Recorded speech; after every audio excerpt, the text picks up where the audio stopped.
లక్షలు పెట్టి బంగారం కొని బలాదూరుగా ఎవరున్నా నువ్వు పండించే ధాన్యమే, లేకుంటే అందరూ శూన్యమే.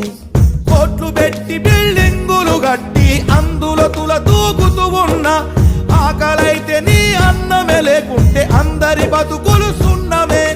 రాజులు మంత్రులు బలిసిన వాళ్ళు ఎవరైనా నీ మట్టిలో పంటే, లేకుంటే ఇక మన్నేలే.